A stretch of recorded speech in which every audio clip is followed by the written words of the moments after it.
సహజంగా petrol బంకుల్లో petrol బాటిల్స్‌కి గానీ, లేదంటే క్యాన్స్‌కి గానీ, లేదంటే ఇట్లా అమ్మకూడదు. వాళ్ళు కూడా పట్టరు. బట్ ఏంటంటే ఎమర్జెన్సీ పర్పస్ ఎక్కడో వాహనాలు ఆగిపోతే ఆ సందర్భంలో 1 లీటరో, 2 లీటర్లో, 3 లీటర్లో గతంలో పట్టుకొని పోయేవాళ్ళు. కొన్ని చోట్ల ఈ పల్లెల్లో ఏరా అంటే సుదూర ప్రాంతాల్లో అక్కడ ఇబ్బందులు పడుతూ ఉంటారు కాబట్టి వాళ్ళు పెట్రోల్ బంకుల వద్ద ఒక 5 లీటర్లు, 10 లీటర్లు క్యాన్ పట్టుకొని వెళ్ళి అక్కడ వాళ్ళు ఏదో 1 లీటర్ పైన రూ. 5, రూ. 10 పెట్టుకొని అటు అమ్ముకుంటూ కూడా జీవనం సాగించే వాళ్ళు కూడా ఉన్నారు. చిన్న చిన్న బండి అంటే ఉన్నటువంటి షాప్స్‌లో. బట్ ఏరా అంటే ఇప్పుడు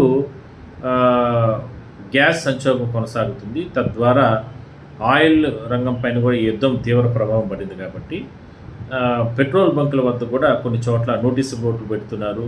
భారీగా ఈ రకంగా పెట్రోల్ అమ్మట్లేదు. అంటే క్యాన్స్‌కి కానీ లేదంటే పెద్ద పెద్ద ఏదైనా తీసుకొని వస్తే వాటికన్నిటి కూడా అమ్మకుండా నిషేధం పెట్టారు. ఎందుకంటే ఏ సందర్భంలో ఎట్లా ఉంటుందో తెలియని పరిస్థితులు ఉన్నాయి కాబట్టి ముందస్తు జాగ్రత్తలుగా ఆ రకంగా నిర్ణయం తీసుకోవడం జరిగింది కొన్ని చోట్ల పెట్రోల్ బంకుల్లో. మరోవైపు అధికారులు ఏం చెప్తున్నారంటే అలా బల్క్‌గా పెట్రోల్ అంటే గ్యాస్ బల్క్‌గా దొంగగా పెట్టుకొని ఎక్కడో చోట పెట్టుకొని రూ. 10 పెట్టుకొని అమ్ముకుంటే అది ప్రమాదం ఏమి ఉండదు.